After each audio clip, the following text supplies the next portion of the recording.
Hello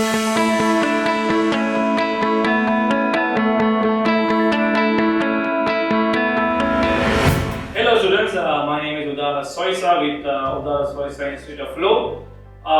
In this short series, we will be preparing you to develop arguments for the upcoming University of London exams, especially with a focus on first and second year subjects. So I hope you will stay tuned with our course.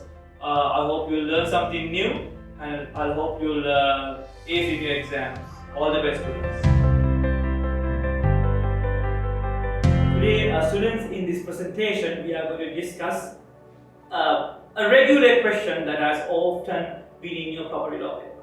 The question asks, how does equity finds a clear balance or a workable balance between rights of different parties in a mortgage?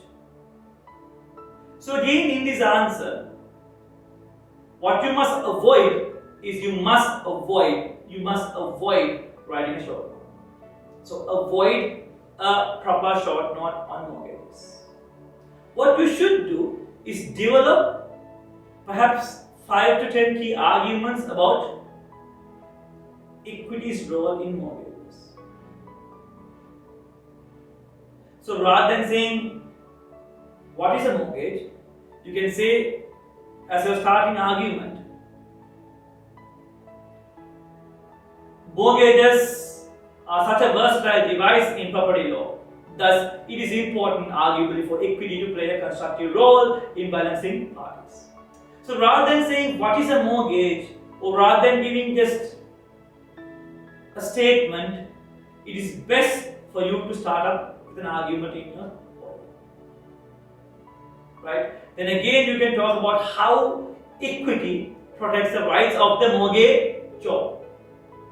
Right, so in your answers, maybe discuss about equitable right of redemption. Right, argue and say, look, mortgagor can redeem the land back from the mortgagee even after the date of redemption has passed. So this could be used as an argument how constructive is equity's role when it comes to mortgages. You can even make another argument about the wider things, such as the wider phenomena of equity of redemption. Right? Again, equity of redemption covers those wider rights when it comes to protecting the mortgagor from any unconscionable, inequitable devices of the mortgagee. Right? So discuss that. But again, don't write it in a manner like a short note. Make sure you write in an argumentative form. Arguably, equity of redemption further highlights the wider scope of equity in protecting the mortgage. Right? So you can again, then you can dump your substantiation part. Then you can make a wide argument saying that equity protects mortgagor from unconscionable transactions. Make an argument, then back it up, right? So you can form it in an argumentative manner, and you can substantiate with case law, right? Then you can bring cases such as Jones versus Morgan, Samuel versus Joachim. So you can bring the case of Craig, right? You can bring all sorts of cases to substantiate your argument. When we are facing an inequitable situation with mortgagor, equity will come to save the day. Because arguably, once a mortgage is always a mortgage.